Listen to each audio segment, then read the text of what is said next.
It has always been my firm conviction that the true measure of a man's genius is not found in the grand applause of the public, but in the quiet, methodical manner in which he unravels the tangled threads of human folly. Yet, even I, who have chronicled so many extraordinary adventures at the side of Mr. Sherlock Holmes, felt a distinct shudder run down my spine upon that damp, pea-soup November evening in 1895. London was gripped by a fog so dense and yellow it seemed less a weather phenomenon and more a physical barrier sent to choke the life from the metropolis. Inside our modest quarters at 221B Baker Street, the fire crackled cheerfully, casting long, dancing shadows across the Persian rug. I sat in my customary armchair, deeply engrossed in the medical columns of the Lancet, while Holmes occupied the opposite seat. He was curled into an impossible geometric shape, his long, slender fingers steepled beneath his chin, his dark eyes fixed intently upon the flickering flames. For hours he had neither spoken nor moved, save to reach occasionally for his heavy black shag tobacco. "You are contemplating the Baker Street irregulars again, Holmes," I ventured gently, lowering my journal. Holmes did not look up, though a faint, characteristic smile played at the corners of his thin lips. "The street urchins, my dear Watson, are far too predictable this late in the evening." "No, my mind is lingering upon a rather curious communication delivered by messenger not 20 minutes before you returned from your afternoon patients." He indicated a crisp, heavy sheet of cream-colored stationery resting upon the mantelpiece. "Ah," I said, leaning forward. "A client? An influential one, or at least one accustomed to absolute obedience," Holmes replied, unfolding his limbs with sudden coiled energy and pacing toward the window. He parted the lace curtains by a mere inch to peer into the foggy abyss below. "Observe, Watson. What do you deduce from the mud splatters upon the carriage step currently pausing outside our door?" I rose and joined him at the glass, peering down through the grime. A sleek, dark carriage had indeed pulled up to the curb.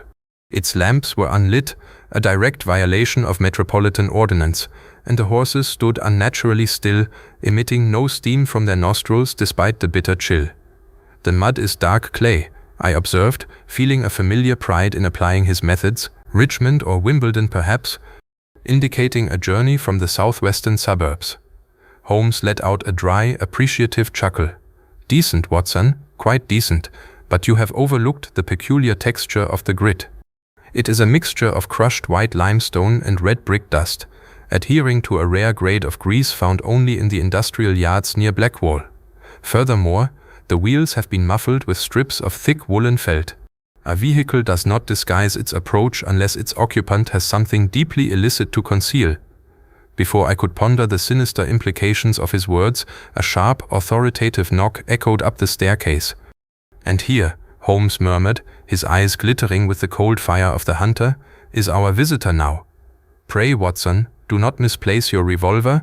If my calculations are correct, the game has already begun." The sharp, authoritative rap at our door had scarcely faded into the hollow echoes of the Baker Street landing when Mrs. Hudson's heavy, familiar tread sounded upon the stairs.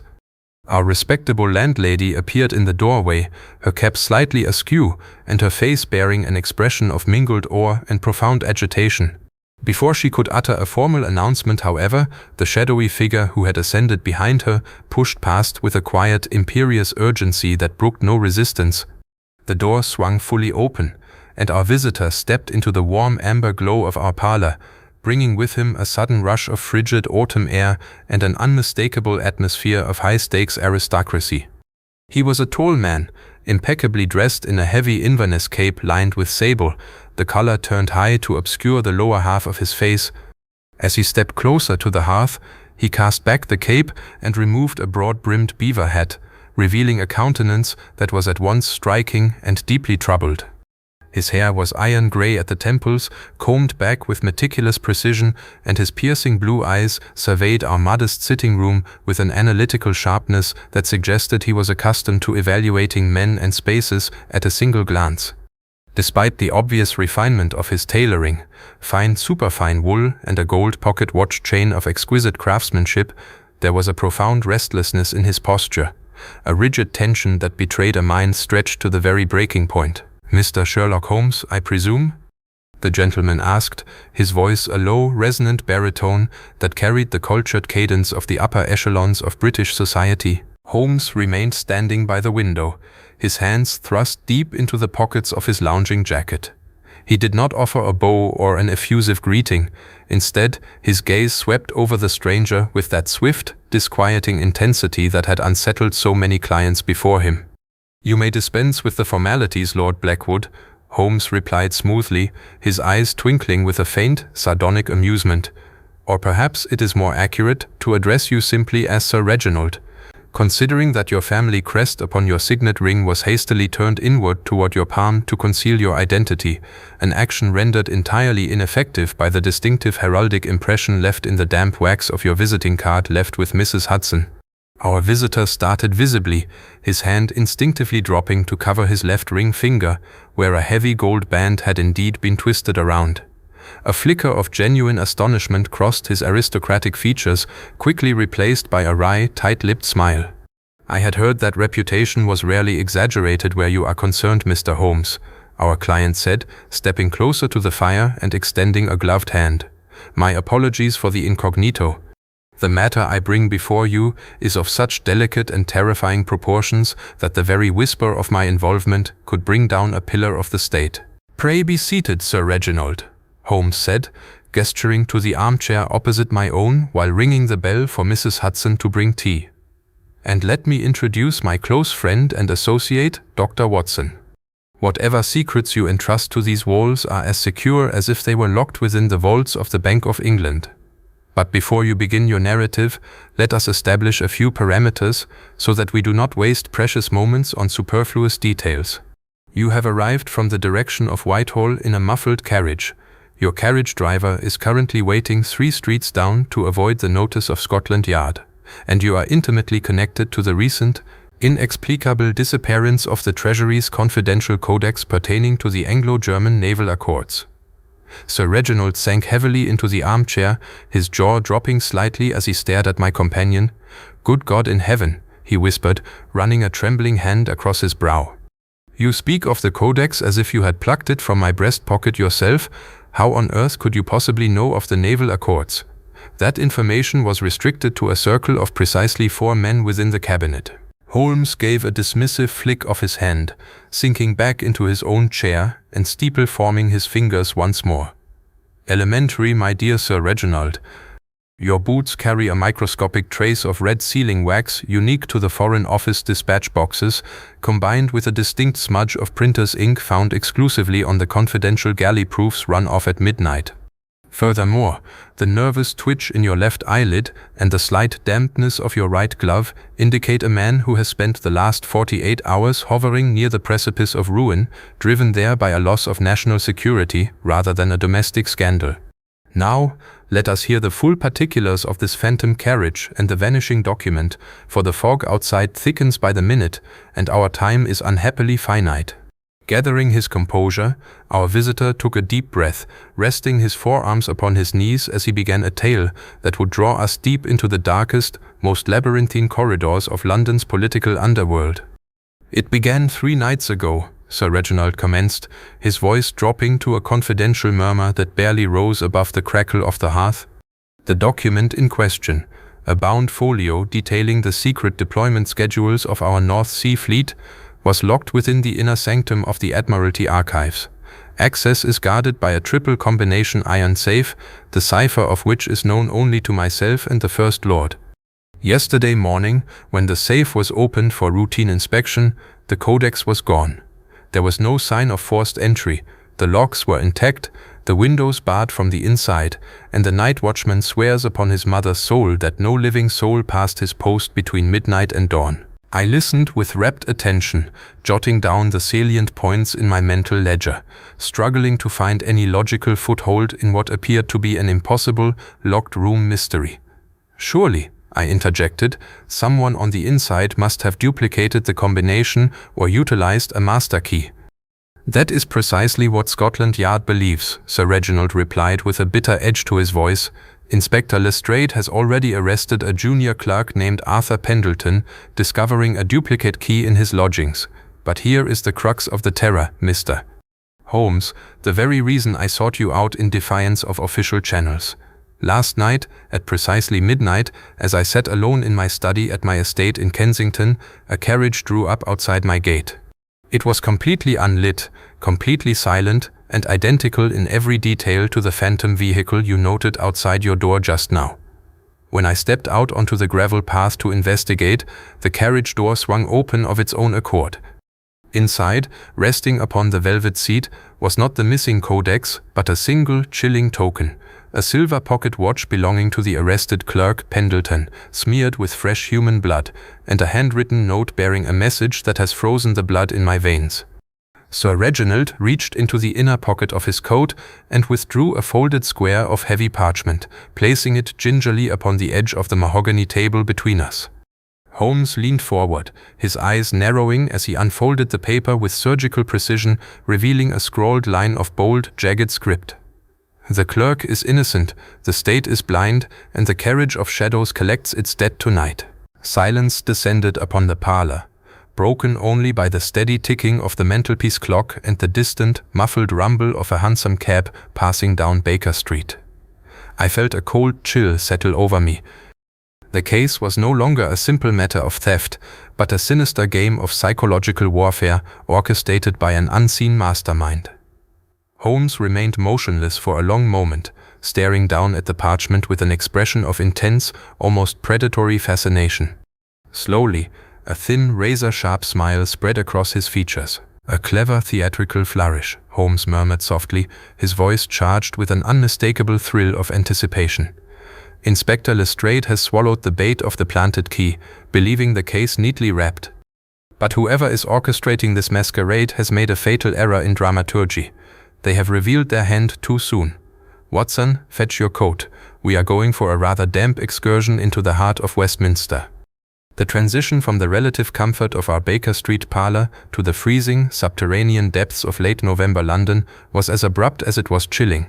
Within 20 minutes of Sir Reginald's grim disclosure, Holmes and I found ourselves stepping out of a hired hansom cab onto the slick, cobblestone expanse of Whitehall. The yellow fog had congealed into a heavy, suffocating blanket that clung to our woolen overcoats and reduced the towering facade of the Admiralty building to a looming, spectral shadow against the bruised slate of the night sky. Inspector Lestrade of Scotland Yard was waiting for us near the wrought iron service gates, his short, stout figure silhouetted against the amber flare of a gas lamp. He wore his familiar tweed ulster, buttoned tightly to the chin, and was blowing into his cupped hands to ward off the biting dampness. As our cab rattled to a halt, Lestrade stepped forward, his round face registering a mixture of professional skepticism and thinly veiled irritation. "Ah, Mr. Holmes," Lestrade greeted, his voice carrying the slightly defensive edge of a man who felt his turf had been unjustly invaded. "And Dr. Watson, too. Word travels fast in this city, though I confess I hardly expected the amateur division to be poking about a high-security government installation at 2 o'clock in the morning. We have our suspect safely locked away in a cell at Bow Street, and the case is practically watertight. What brings you out into this miserable murk?" Holmes stepped past the inspector with a light, bounding stride, his sharp eyes already scanning the ground beneath his boots. "Your confidence is deeply touching, Lestrade, as is your touching faith in the infallible judgment of the Metropolitan Police Force. But let us reserve our congratulations for the prisoner until we have examined the theater of operations. Did you happen to look closely at the dust beneath the archive windows before you carted poor young Arthur Pendleton off to the cells?" Lestrade sniffed dismissively, pulling a small notebook from his pocket. "Dust is dust, Mr. Holmes. The window latches were secured from the inside, the iron safe was opened with a forged combination, and we found the duplicate key hidden beneath the floorboards of Pendleton's boarding house in Lambeth.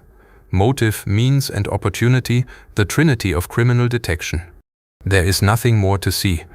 "On the contrary, my dear Inspector, there is everything to see, provided one possesses the faculties to look," Holmes replied smoothly, pausing before a tall, narrow casement window that looked out from the basement level of the Admiralty Annex into a sunken area courtyard. I stood close behind Holmes, pulling my collar higher against the raw wind while he produced a heavy brass-rimmed magnifying glass from his pocket. Dropping down onto one knee, Entirely unmindful of the slush and grimy soot that caked the stone flags, he held the lens inches from the damp masonry of the sill. For several minutes, absolute silence hung between us, save for the distant, mournful shriek of a steam whistle echoing from the Thames. Holmes moved the glass with microscopic precision, tracing the line of the granite frame, down across the metal ledge, and finally toward the soft patch of mud and decaying plane leaves resting in the corner of the sunken courtyard just beneath the window ledge. "Observe, Watson," Holmes whispered, beckoning me closer with a single, slender finger. "What do you make of the indentation in the soil directly below the casement?" I leaned down, squinting through the gloom. At first glance, it appeared to be merely a chaotic smudge left by a passing boot or a stray alley cat. But as my eyes adjusted, guided by the cold circle of Holmes's lens, I perceived a remarkably distinct impression. It was not the heavy, square-heeled print of a government clerk or a common footpad. It was narrow, elongated, and possessed an extraordinary depth at the heel, tapering sharply toward a pointed toe. "It is the impression of a boot," I murmured, "worn by someone of remarkably light weight, or perhaps a woman?" "Not merely a woman, Watson, but a person wearing theatrical footwear fitted with a concealed steel shank," Holmes corrected softly, a note of grim satisfaction sharpening his tone. "Notice the subtle crescent-shaped ridge along the outer margin of the heel? That is the hallmark of a specific cobbler in the Haymarket district who caters almost exclusively to the ballet dancers of the Royal Opera House.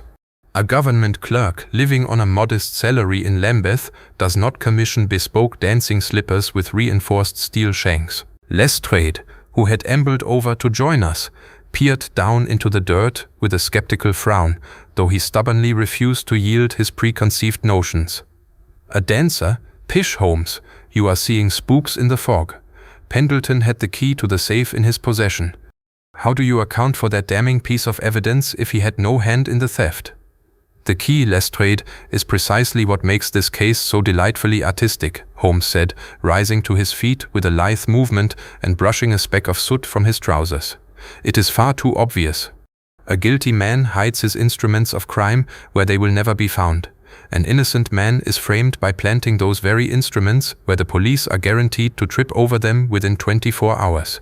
Someone wanted young Pendleton found out, arrested, and safely tucked away behind iron bars before he could realize he was being used as a pawn." "A pawn?"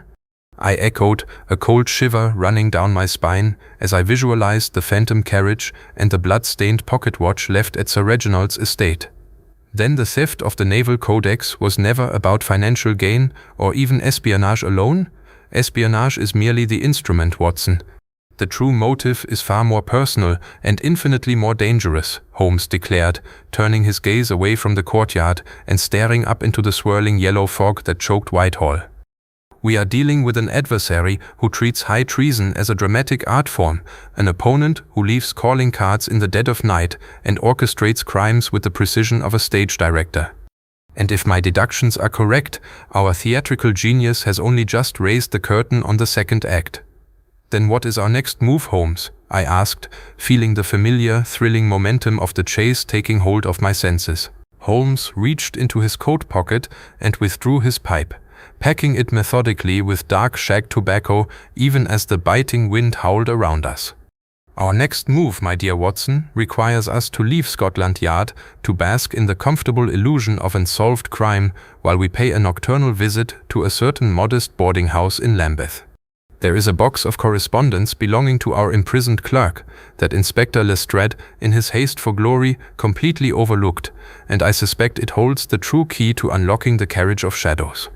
The carriage ride across the Thames toward the dismal labyrinth of Lambeth was accomplished in near total silence. Inspector Lestrade had parted ways with us in Whitehall, convinced that our nocturnal roaming was the eccentric hobby of a bored amateur rather than a serious pursuit of justice. He had retreated to the warmth of his office, satisfied that young Arthur Pendleton's confession, or what the inspector anticipated would be a swift capitulation under interrogation, would neatly close the files by morning. Holmes, however, sat in the corner of our rented cab, with his eyes closed, his pipe unlit, absorbing the rhythmic clatter of the horse's hooves against the damp asphalt as a musician might analyze the movements of a complex symphony. When the cab finally groaned to a halt before a row of dilapidated, soot-stained brick tenements on a narrow lane called Orange Street, the atmosphere had grown oppressive. The fog here seemed heavier, mixed as it was with the sulphurous exhaust from nearby soap-boiling works and the stale vapors of the river. We stepped out into the mud, Holmes leading the way with rapid, silent steps until he paused before a faded green door marked with the brass numeral 14. "Here we are, Watson," Holmes whispered, producing a slender, unassuming leather case from his pocket containing a set of fine steel picks, the humble domicile of our unfortunate clerk. Lestrade sealed the front parlor, of course, but the Scotland Yard mind possesses a comforting predictability. It always secures the primary point of entry while completely neglecting the architectural realities of Victorian terrace housing. Within seconds, with a faint metallic click that went entirely unnoticed amidst the groans of the neighboring drainpipes, the latch yielded. We slipped quietly into the narrow hallway, the floorboards groaning beneath our weight like complaining ghosts. Holmes struck a single match, its brief blue flare illuminating a cramped, sparsely furnished room dominated by a sagging iron cot, a washstand with a chipped ceramic basin, and a heavy oak writing desk that stood against the far wall. It was toward this desk that Holmes immediately gravitated, ignoring the dust and the dismal air of poverty that permeated the room. He did not bother to use the matches sparingly. Instead, he ignited a tallow candle sitting upon the desk and began his examination with the speed and precision of a surgeon performing an emergency tracheotomy. "Look here, Watson," Holmes murmured, holding the candle aloft so its golden light fell upon the surface of the blotter. Lestrade crowed about finding the duplicate key hidden beneath the floorboards near the washstand, and indeed it was there. But observe the edges of the floorboards themselves. The dust undisturbed for months, save for a rectangular patch where a heavy object was recently dragged, and a distinct lack of natural wear around the nails. I leaned over his shoulder, peering down at the boards. The floorboard was lifted before, I realized, the pieces clicking together in my mind. Someone planted the key there long after Pendleton moved in. "Precisely," Holmes replied, his eyes gleaming with satisfaction. "A clumsy planting by a third party who knew the police would search precisely that radius. But let us look at what our meticulous inspector missed entirely."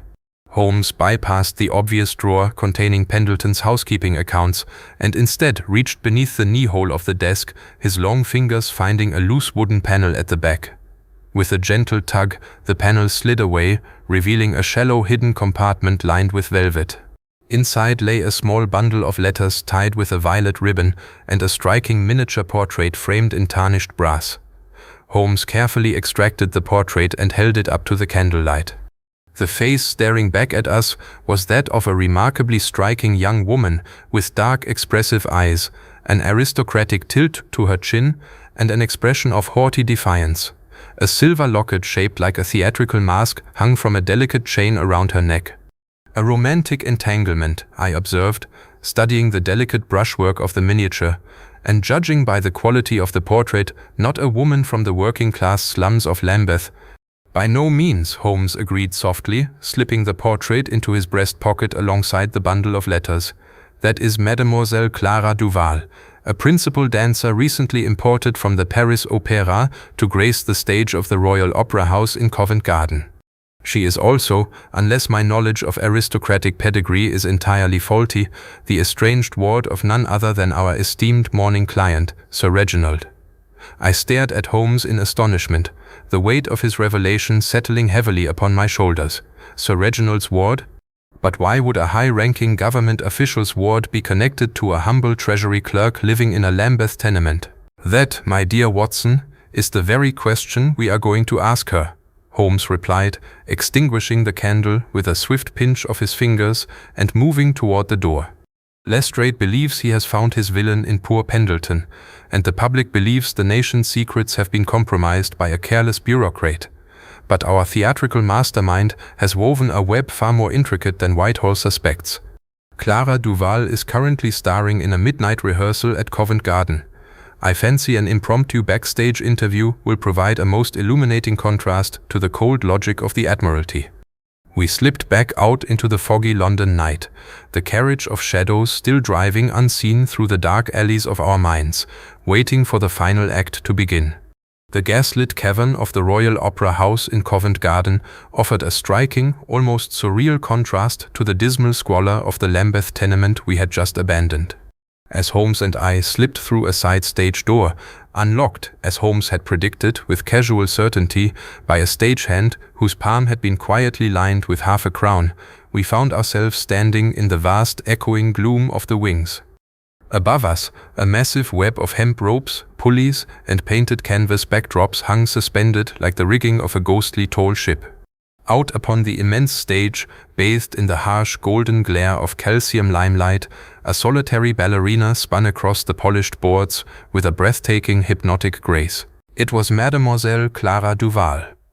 Even from the shadows of the prompt corner, her resemblance to the miniature portrait we had discovered in Arthur Pendleton's hidden desk compartment was unmistakable. Her dark hair was swept back in a severe, elegant chignon, and her lithe, muscular frame moved with an effortless precision that commanded the empty auditorium. Yet, beneath the artistic perfection of her performance, there was an unmistakable tension in the rigid set of her shoulders and the sharp, darting glances she cast toward the darkened stalls. Holmes did not step immediately into the light.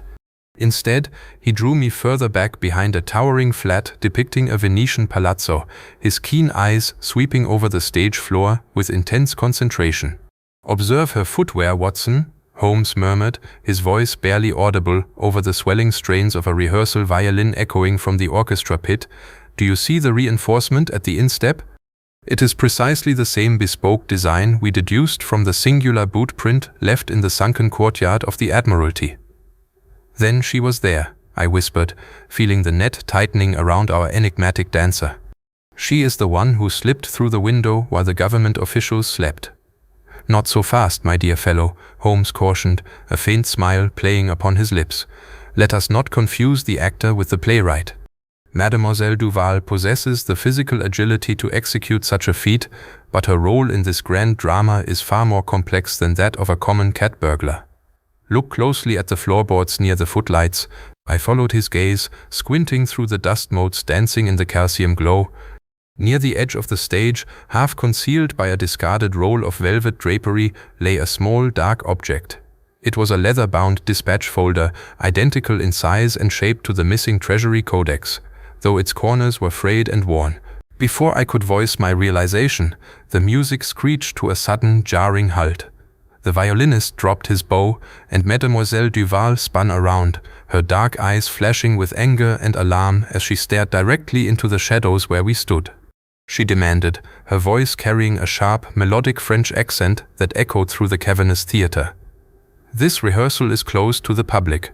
If you are journalists, I warn you." "We are neither journalists nor admirers, Mademoiselle Duval," Holmes interrupted, stepping smoothly out from behind the canvas flat with an easy, disarming grace that instantly commanded the stage. He did not approach her aggressively. Instead, he stopped 10 paces away, his hands clasped behind his back. "We are merely admirers of theatrical illusion, though I must confess that your performance tonight lacks its usual emotional sincerity. Guilt, you see, is a terribly difficult emotion to project when one is merely playing an assigned part." Clara Duval went entirely rigid. The color drained swiftly from her striking features, leaving her face as pale as porcelain, but she quickly recovered her composure, lifting her chin with a haughty, aristocratic defiance. "I do not know who you are, monsieur, but you trespass in a private theater. Unless you wish me to call the stage manager to have you ejected by the constables, I suggest you take your leave." "The constables?" Holmes chuckled softly, a dry, humorless sound. "Inspector Lestrade is currently sitting in his office, blissfully confident that a poor clerk named Arthur Pendleton is the sole author of this treasonous escapade, but you and I know better, don't we, mademoiselle? We know that poor Pendleton was merely a convenient scapegoat, a lovelorn young fool who was foolish enough to fall under the spell of a brilliant dancer, entrusting her with his lodging keys and his deepest confidences." At the mention of Pendleton's name, a brief, involuntary tremor rippled through the dancer's frame. She took a half-step backward, her gloved hands clenching into tight fists at her sides. "You speak of things you do not understand. Arthur is a fool who brought his ruin upon himself." "Perhaps," Holmes agreed quietly, closing the distance between them by a single step. Yet it was not Pendleton who stood in the Admiralty courtyard 3 nights ago, nor was it Pendleton who left a blood-stained pocket-watch at the country estate of Sir Reginald Blackwood, a gentleman who, if I am not mistaken, is not merely your guardian, but the very man who financed your debut at the Paris Opera before threatening to cut off your allowance when your associations became inconvenient." Clara stared at him, her dark eyes wide with a mixture of terror and fierce admiration. For a long moment, the only sound in the vast, empty theater was the distant ticking of a backstage clock. "You think you have solved everything, Mr. Holmes," she whispered, her voice dropping to a trembling, passionate cadence.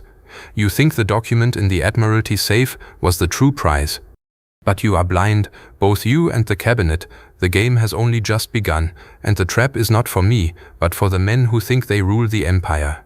Before Holmes could press her further, a sudden, violent crash echoed from the high rigging above the stage. We all looked up instantly. Through the web of ropes and canvas, a massive iron sandbag, used as a counterweight for the heavy scenery, broke free from its moorings with a sharp snap of fraying hemp. It plummeted downward with terrifying speed directly toward the spot where Holmes stood. "Holmes, look out!" I roared, lunging forward with a desperate burst of adrenaline.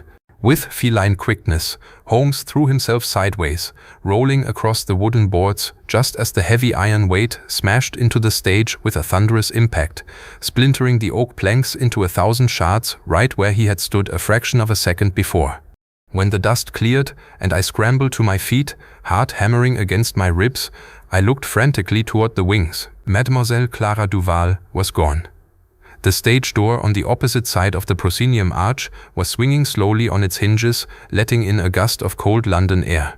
She had vanished into the fog just as phantom-like as the carriage that bore her name, leaving us with a shattered stage, a near-fatal warning, and a mystery that had suddenly turned deadly. The sharp splintering of the stage boards and the acrid scent of hemp dust still hung heavily in the air as I scrambled across the wreckage to pull my companion to his feet. My heart hammered wildly against my ribs, and every nerve in my body screamed with the adrenaline of our narrow escape. Holmes, however, brushed a speck of sawdust from his charcoal overcoat with maddening composure, his sharp, dark eyes fixed entirely upon the swinging iron counterweight dangling erratically from its frayed tether high above. "A near thing, Watson," Holmes murmured, a grim, sardonic smile touching the corners of his mouth. "Our theatrical friend is remarkably thorough. It appears our impromptu interview ruffled more composure than I originally anticipated." "Near thing?" I retorted, my voice rising with a mixture of professional exasperation and lingering fright. "Holmes, that iron weight would have crushed your skull to powder. This is no longer a mere game of intellectual chess or political espionage. We are dealing with an assassin who operates with impunity in the heart of London. We must go straight to Scotland Yard, rouse Lestrade from his desk, and place the entire district under lockdown. Lestrade, my dear fellow, would merely view this as a clumsy accident caused by an unmaintained theatre rig," Holmes replied smoothly, stepping past the wreckage and kneeling beside the dark leather dispatch folder that Clara Duval had abandoned near the footlights. He lifted it with a handkerchief, slipping open the brass clasp to reveal its contents. "Besides, our bureaucratic friends at Scotland Yard are currently congratulating themselves on solving a completely different crime. Let us see what our elusive dancer left behind in her hasty exit." Within the leather folder lay not the missing Treasury Codex, but something far more personal, a bound ledger containing handwritten financial records, encoded telegraph receipts, and a series of passenger manifests from the cross-channel packets running between Dover and Calais. Holmes flipped through the brittle pages with lightning speed, his eyes darting across the columns of figures as if reading an open book. "Ah," Holmes whispered softly, his expression shifting from casual interest to razor-sharp focus. "It becomes clearer by the moment. The theft of the naval accords was never intended to be sold to a foreign power. It was bait, a glittering, high-stakes lure designed to draw out a very specific predator within the British government." "A predator?" I echoed, peering over his shoulder at the cipher-like entries. "You mean someone higher up than Sir Reginald?" "Sir Reginald is merely a pawn caught in a crossfire of ambition and blackmail," Holmes said, rising to his feet and snapping the folder shut with a decisive click. The true mastermind is orchestrating a coup of perception, manipulating the cabinet into a state of panic while systematically eliminating those who know too much. And if my calculations regarding these shipping manifests are correct, our adversary's next move is scheduled for tonight, at an address far more influential than a theater dressing room. Before I could press him for details, a sharp, urgent rapping echoed from the stage door behind us. A moment later, a breathless street urchin, one of the younger members of the Baker Street Irregulars, burst into the dim glow of the work lights, his cap clutched in his hand and his face flushed red from running through the freezing fog. "Mr. Holmes, Mr. Holmes," the boy gasped, struggling to catch his breath. "A man just ran up to the mews behind Baker Street shouting for you," he said. "The carriage, the black carriage with no lights, it's been seen outside the private residence of Lord Harrington in Belgravia, and the front gates are soaked in blood." Holmes went entirely still. The relaxed, contemplative posture vanished instantly, replaced by the coiled, kinetic tension of a hunting hound picking up a fresh scent. He thrust the leather ledger into his coat pocket, grabbed his beaver hat, and gestured sharply toward the exit.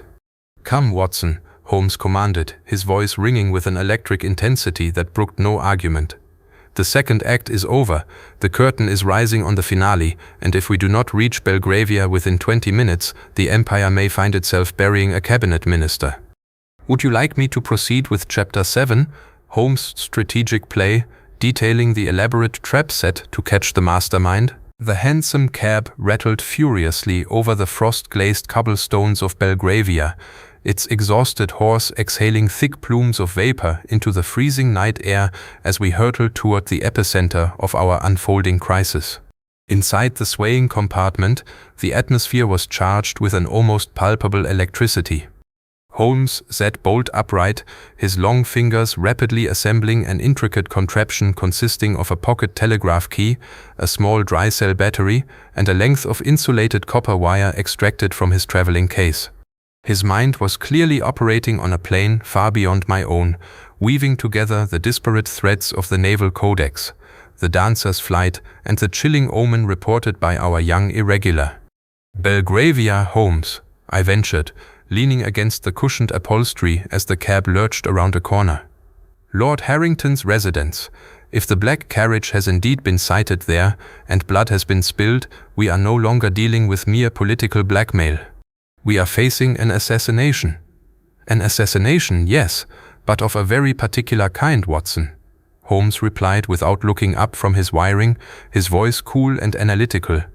"Power in the British Empire is rarely seized by brute force alone. It requires theater, timing, and the paralysis of key decision-makers. Lord Harrington is the chairman of the Parliamentary Defence Committee. If he is incapacitated tonight, the cabinet will descend into absolute chaos regarding the naval accords, precisely as our invisible architect desires." "Then what is your counter-strategy?" I asked, watching him tie off a final, secure knot around the battery terminal. "We cannot simply storm a fortified aristocratic mansion with a pocket telegraph and your violin case." A slow, calculating smile spread across Holmes' features, a look of predatory satisfaction that I knew all too well. "We shall not storm the mansion, my dear fellow. We shall invite the wolf directly into our own trap. But first, we must orchestrate a rather convincing illusion of our own." Within 10 minutes, our cab pulled up not directly before Lord Harrington's imposing white-columned townhouse, but 2 streets away, in a quiet, shadowy mews lined with carriage houses and stables.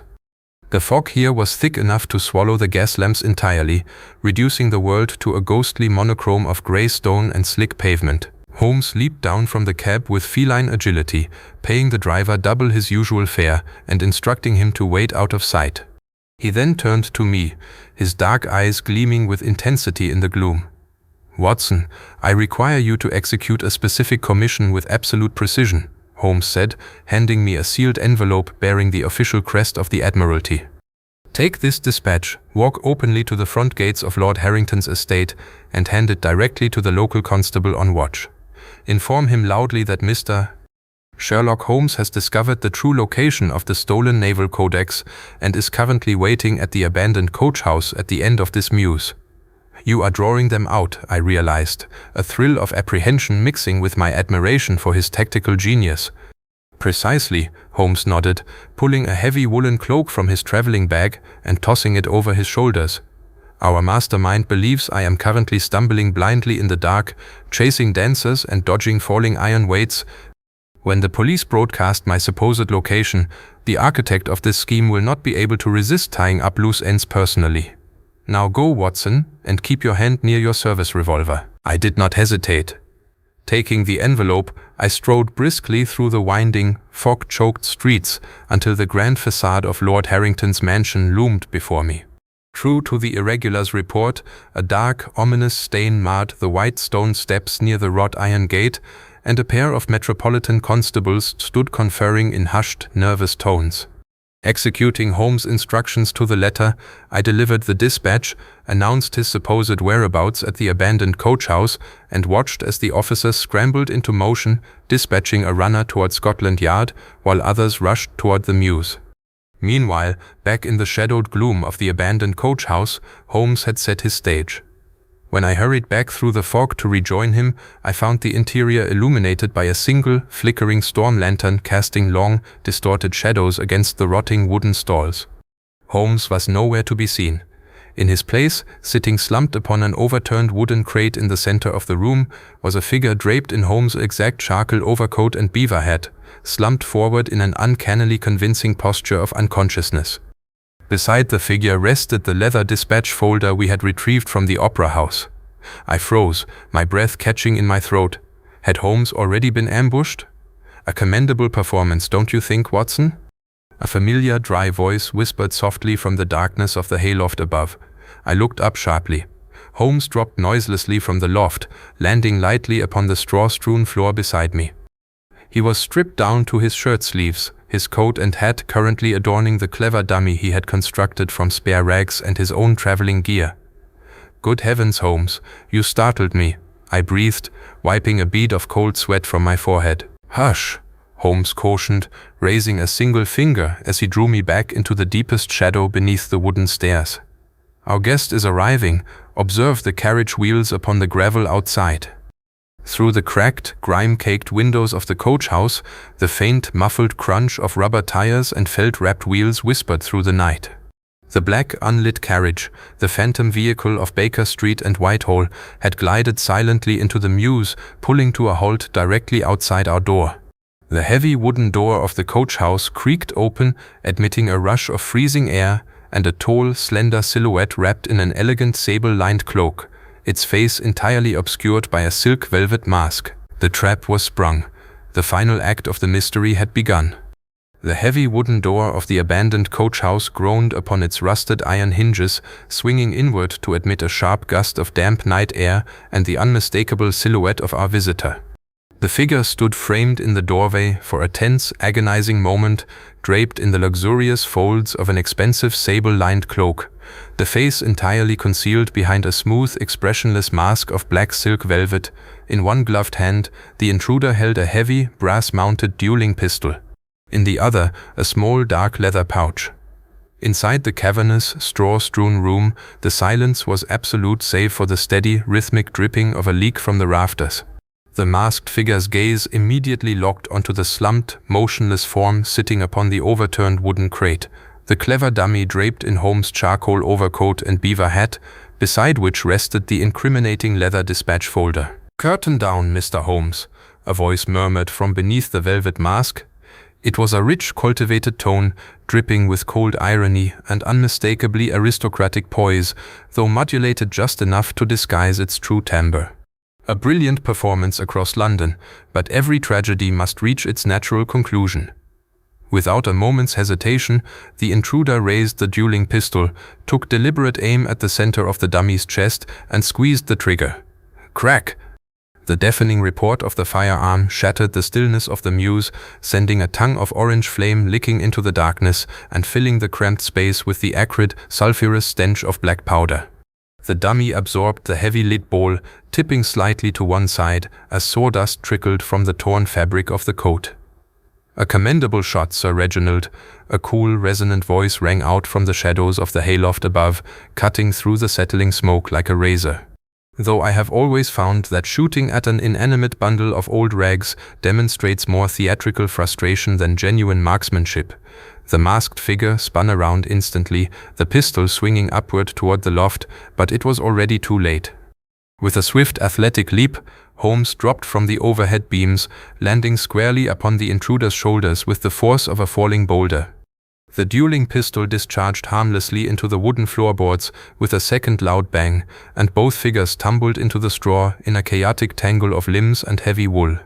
I rushed forward without hesitation, diving into the fray to pinion the intruder's flailing arms, while Holmes applied a swift, expert leverage hold to wrest the weapon completely away. "It is quite over, my dear Sir Reginald," Holmes panted slightly, rising to his feet and dusting the straw from his shirt sleeves with characteristic fastidiousness. He stepped forward and, with a single decisive motion, reached out and stripped the velvet mask away from our prisoner's face. The pale, aristocratic features of Sir Reginald Blackwood stared back at us. There was no look of surprise or remorse upon his face. Instead, his iron-grey hair was slightly disheveled, and a cold, sardonic smile twisted his thin lips as he glared up at us from the floor. "You never cease to astonish me, Holmes," Sir Reginald said, his voice steady as he pulled himself up and brushed off his sable-lined cloak with affected dignity. "I confess I underestimated your tenacity. I thought the falling iron weight at the Opera House would have put a permanent end to your amateur theatricals." "A clumsy effort, Sir Reginald, and far too melodramatic for a man of your intellectual caliber," Holmes replied, retrieving his coat and hat from the ruined dummy and slipping them back on. He turned toward me, his dark eyes gleaming with the quiet triumph of a puzzle successfully solved. "You see, Watson, the entire tragedy was a masterclass in psychological misdirection. Sir Reginald was not merely the victim of a security breach at the Admiralty, he was the architect of the entire conspiracy from its inception. The Admiralty Codex," I murmured, the final pieces clicking into place in my mind as I looked from our client to the recovered dispatch folder. "It was never actually stolen by an outside spy or poor Arthur Pendleton." "Precisely," Holmes nodded, pacing slowly before our captive like a professor addressing an audience. Sir Reginald knew that the Parliamentary Defence Committee was preparing to vote on sweeping naval budget reforms that would severely curtail his own financial investments in private shipyards. To derail the committee, discredit Lord Harrington, and secure his own political ascendancy, he needed a national crisis of unprecedented proportions. He simply removed the codex from the safe himself using his own combination, planted the duplicate key in young Pendleton's lodgings to frame an innocent clerk, and orchestrated the phantom carriage sightings to terrorize the cabinet. "And the blood-stained pocket watch?"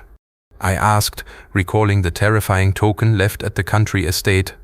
"A theatrical flourish borrowed from the penny dreadfuls," Holmes said with a dry chuckle. "A slaughtered lamb's blood smeared upon Pendleton's watch, designed to make the police believe a violent cabal was at work.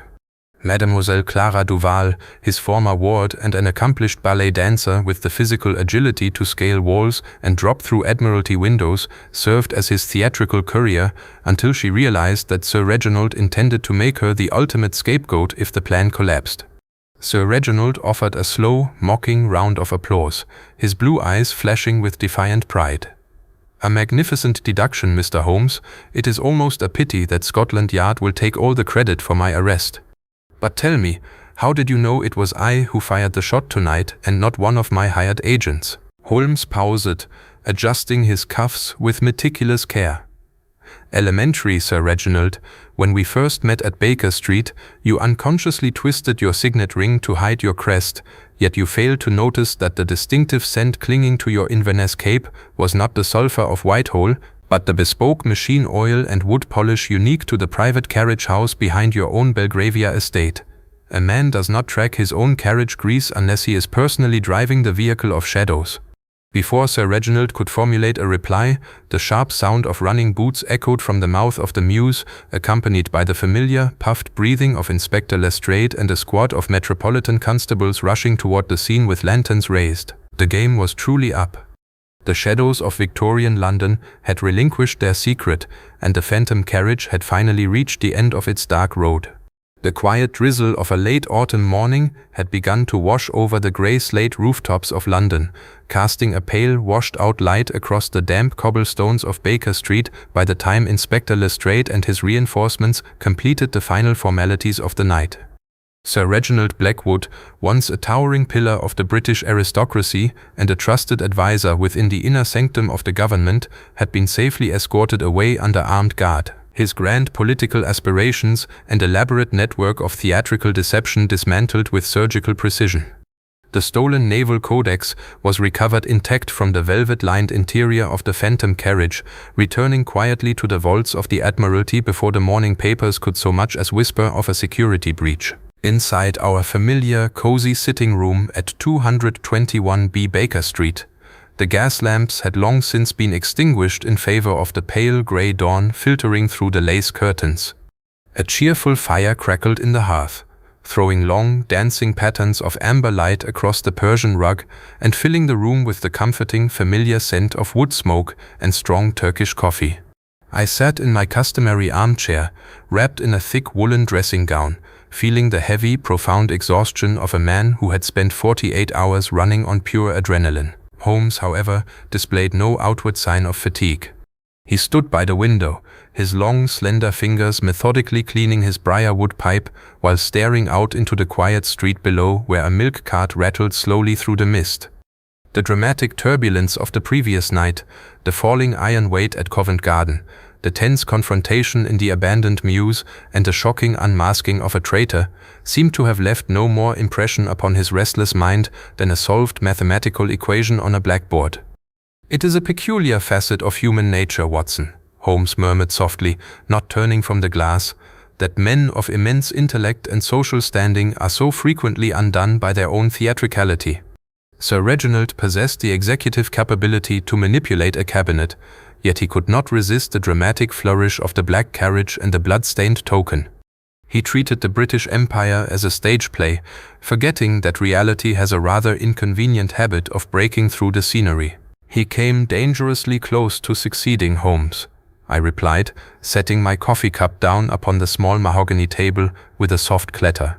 "Had you not intercepted his movements at the Opera House and anticipated his trap in the mews, the Parliamentary Defence Committee would have collapsed into panic, and an innocent clerk like Arthur Pendleton might have spent the rest of his life hanging from a gallows." Holmes turned away from the window, a faint wry smile touching the corners of his thin lips as he crossed the room to sink into his own armchair. "Young Pendleton has already been released from Bow Street with a formal apology from Scotland Yard, though I suspect the poor fellow will require several months of quiet convalescence before he recovers from his brush with the Metropolitan Penal System. As for Mademoiselle Clara Duval, she has wisely booked an afternoon passage back across the Channel to Paris, carrying with her our quiet assurance that her cooperation in unmasking Sir Reginald will remain strictly between ourselves." I shook my head in quiet wonder, leaning back against the cushions as I watched him pack his pipe with dark shag tobacco. And Lestrade, how did our good inspector take the realization that he was mere minutes away from arresting the wrong man while the true culprit walked free? Holmes let out a dry, amused chuckle, striking a match against the hearth and drawing the flame into the bowl of his pipe, until a rich, aromatic cloud of smoke billowed upward into the quiet air. "Lestrade is currently basking in the warm, unearned glow of governmental praise, my dear Watson. By midday, the evening editions of the Pall Mall Gazette will no doubt carry glowing headlines detailing Scotland Yard's brilliant apprehension of a dangerous international conspirator, with perhaps a small, polite footnote acknowledging the casual assistance of 2 private investigators.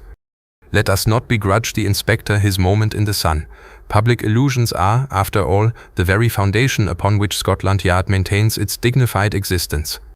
I could not help but laugh softly at his characteristic arrogance, recognizing in that moment the exact blend of scientific detachment and cynical humor that made my companion both impossible to live with and entirely irreplaceable. The case of the black carriage had reached its definitive conclusion, restoring stability to the corridors of Whitehall and sealing another extraordinary chapter in our shared memoirs. For a long while, silence settled over the room once more, broken only by the steady, comforting tick of the mantelpiece clock and the crackle of the burning logs. The storm of deception had passed, leaving London once again wrapped in its familiar, foggy embrace, save for another day beneath the watchful, sleepless eye of Baker Street. The midday sun struggled feebly against the stubborn, lingering remnants of London's autumn fog, casting a pale, washed-out amber glow across the cluttered sanctuary of our sitting room at 221B Baker Street. The intense, breathless drama of the Blackwood conspiracy, the phantom carriage, the chilling tokens left in the dead of night, and the labyrinthine deceit of the Admiralty archives had already begun to recede into the quiet history of our archives, replaced once more by the comforting, mundane rhythms of our domestic life. I sat at the small writing desk near the fireplace, my fountain pen scratching steadily across the heavy vellum pages of my journal as I carefully transcribed the final, intricate details of the case. Across from me, enveloped in a thick cloud of blue pipe smoke, Mr. Sherlock Holmes lounged with his long limbs sprawled inelegantly across his armchair. He was absorbed in a monograph concerning the microscopic variations of cigar ash left by various brands across the continent, an occupation that required his absolute, undivided mental focus. Yet, despite his apparent immersion in chemical analysis, nothing in our Baker Street quarters ever escaped his razor-sharp perception.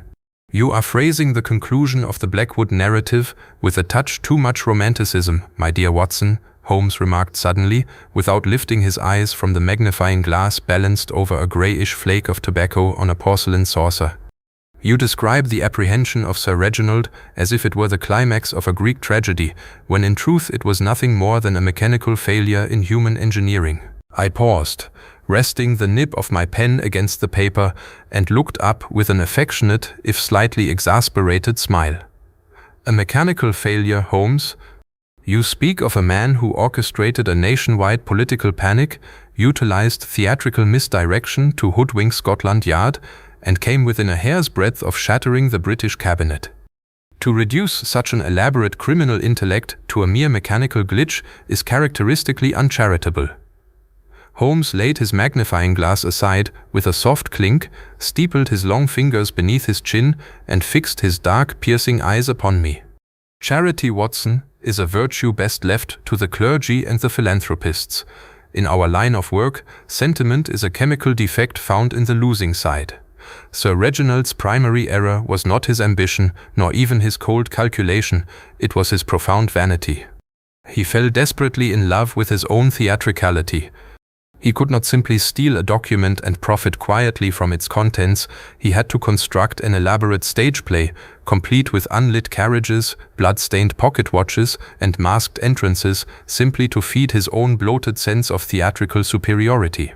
He rose from his chair with sudden, lithe energy, pacing toward the window to peer out at the bustling pedestrian traffic moving along Baker Street below. The fog had finally lifted, revealing the clear, crisp slate blue of an afternoon sky. "When a criminal begins to view his actions as art rather than science," Holmes continued softly, his voice carrying a rare contemplative cadence, "he signs his own arrest warrant. Nature and logic are entirely devoid of melodrama, Watson. The universe operates according to immutable laws, and those who attempt to rewrite those laws for the sake of a dramatic curtain call invariably trip over the very props they have arranged." I listened in silence, recognizing the deep philosophical underpinning that governed every deduction he made. To Holmes, crime was not merely a moral failing or an economic transgression. It was an intellectual dissonance, a jarring, discordant note in an otherwise orderly universe that demanded to be resolved through the application of pure, unadulterated reason. "And what of us, Holmes?" I asked quietly, closing my journal and capping my pen. "Now that Whitehall is secure, the naval accords are safe in their vaults, and London has returned to its normal, unperturbed routine, what does the future hold for our modest partnership?" Holmes turned back from the window, a faint, enigmatic smile playing at the corners of his thin lips as he reached instinctively for his violin case resting against the bookshelf. The sharp, restless energy that always preceded a new intellectual challenge flickered once more within his dark eyes. "The empire is vast, Watson, and human folly is an infinite, renewable resource," Holmes replied, lifting his Stradivarius from its velvet bed and tucking it expertly beneath his chin. Already, the postman has deposited a rather curious letter upon the downstairs mat, written in an illiterate scrawl from a terrified vicar in Cornwall, who speaks of a glowing hound upon the moor. Fetch your revolver and your stoutest walking boots, my dear fellow. The stage is cleared, the curtain is down, and the world, as it always does, awaits the next performance. The transition from the refined political intrigues of Whitehall and the gas-lit pavements of London to the rugged, untamed wilderness of the West Country could not have been more absolute. Barely 48 hours had elapsed since our quiet reflections in Baker Street, when the express train from Paddington deposited Mr. Sherlock Holmes and me onto the windswept, salt-encrusted platform of a modest railway station in Cornwall. The air here did not carry the familiar, comforting reek of coal smoke, porter, and damp horse manure that defined the metropolis. Instead, it tasted violently of ozone, rotting seaweed, and the raw, unbridled fury of the Atlantic gale crashing against granite cliffs. As we secured our heavy leather valises and stepped out into the courtyard, a battered four-wheeler carriage driven by a local carter, with weather-beaten cheeks and eyes the color of stormy seawater, awaited us. The letter that had prompted our sudden migration, a frantic, ink-spotted plea from a terrified vicar in a remote parish near the rugged coast, lay tucked safely inside my breast pocket, its desperate words echoing in my mind, "Come quickly, Mr. Holmes, for the ancient terrors of the earth have wakened from their sleep, and something unnatural stalks the midnight cliffs above Poldhu Cove, leaving men blasted of their wits and stilled in their breathing." Holmes sat in the corner of the swaying carriage, his traveling cloak pulled tightly about his throat, his long legs crossed, and his dark eyes scanning the shifting moors with the quiet, predatory intensity of a falcon surveying a rabbit warren. He had not touched his violin since we left London.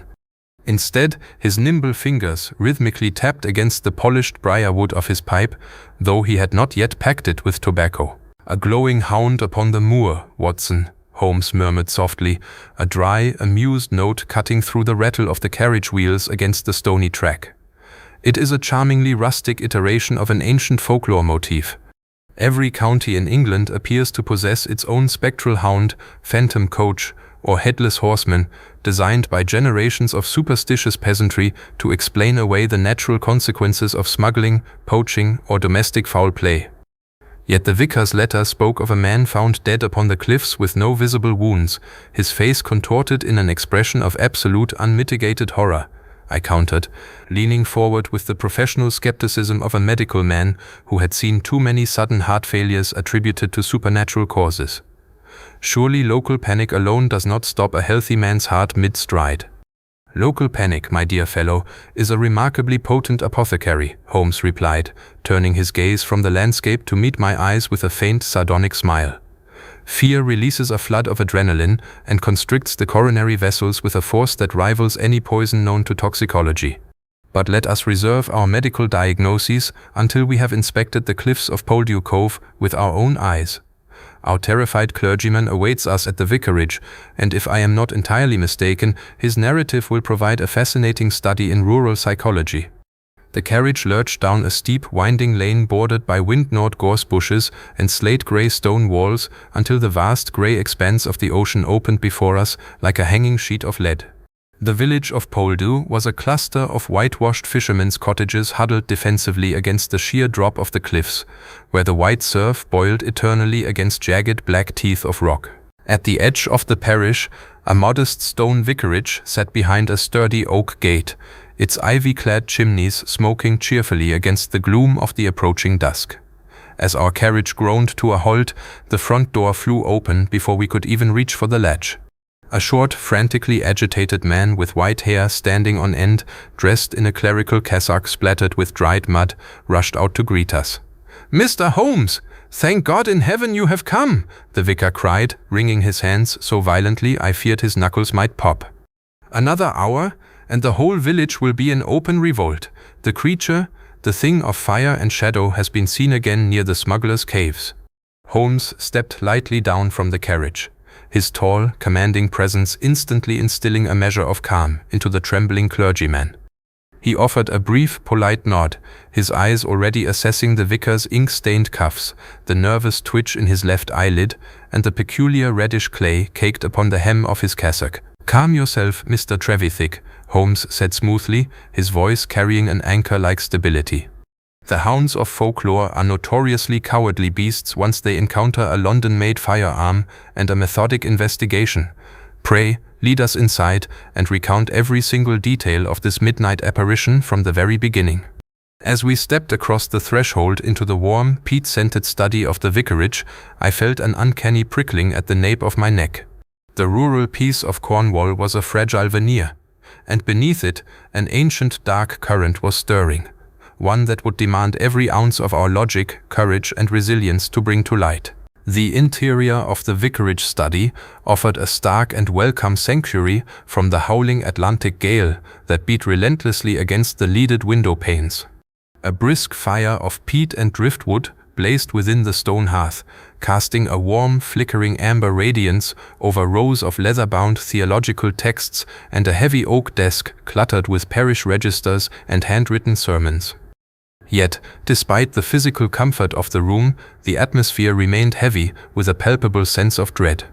Vicar Trevithick sank heavily into an armchair, his breath coming in ragged, shallow gasps as he poured 3 cups of steaming, dark tea with a hand that rattled the china against its saucer.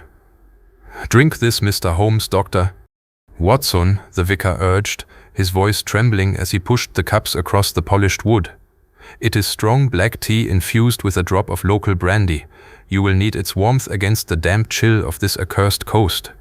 I know how foolish this must sound to men accustomed to the rational corridors of London and Scotland Yard, a clergyman of the Church of England chasing spectral hounds and glowing phantoms upon the cliffs.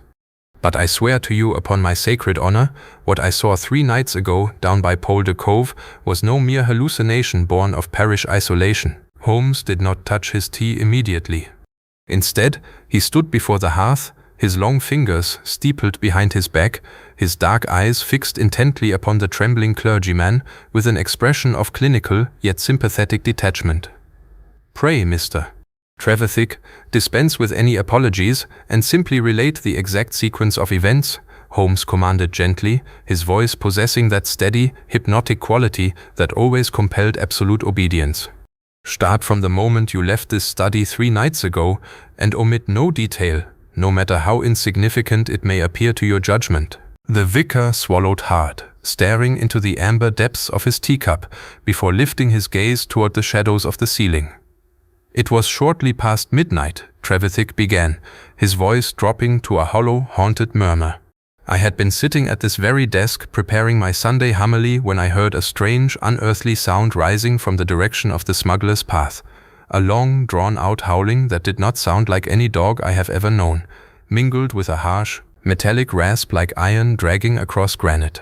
Fearing that some local fisherman had fallen from the cliff edge, I grabbed my storm lantern, threw on my cloak, and hurried out onto the coastal track. I listened with rapt attention, my medical training instantly cataloging the physiological signs of acute terror still visible in the vicar's dilated pupils and rigid posture. "And when you reached the cliff edge," I prompted softly. "The fog was clearing momentarily under a half-moon," the vicar continued, his hands tightening convulsively around the arms of his chair. "Down upon the shingle beach of Polder Cove, near the mouth of the old sea cave known locally as the Devil's Throat, something colossal and unnatural was moving. It was shrouded in a faint, eerie, greenish luminescence that seemed to cling to its shaggy hide like phosphorescent moss. It stood upon 4 legs, yet its proportions were monstrous, larger than any mastiff, with glowing eyes that burned like live coals. Before it, huddled against the rock face, was poor old Matthew Pendennis, our village blacksmith and churchwarden. A sharp intake of breath hissed between my teeth. Was he attacked? "Not physically mauled in the manner of a wild beast," Trevithick whispered, a shudder racking his frail frame. When I shouted out and scrambled down the rocky path toward them, the glowing monstrosity vanished instantly into the black mouth of the sea cave as if swallowed by the earth itself. I reached Matthew within minutes. There was not a single drop of blood upon him, nor any sign of a struggle, but his eyes were wide, staring upward into the dark sky with an expression of such absolute paralyzing terror that his heart had simply ceased to beat. He was stone dead before I could even administer a final prayer. Silence descended upon the study, broken only by the rhythmic roar of the surf crashing against the distant cliffs and the dry snap of a burning log in the fireplace. Holmes remained motionless for a long moment, his face an impenetrable mask of concentrated thought. Slowly he reached out, lifted the teacup, and took a single, reflective sip before setting it down upon the mantelpiece. "An interesting phenomenon, Mr. Trevithick," Holmes remarked, his tone light and analytical, though a subtle fire of intellectual excitement burned within his dark eyes. "A spectral hound with a taste for psychological terror, operating precisely where ancient smugglers stored their contraband, and leaving behind corpses untouched by physical violence. Tell me, does the mouth of this sea cave remain completely submerged at high tide?"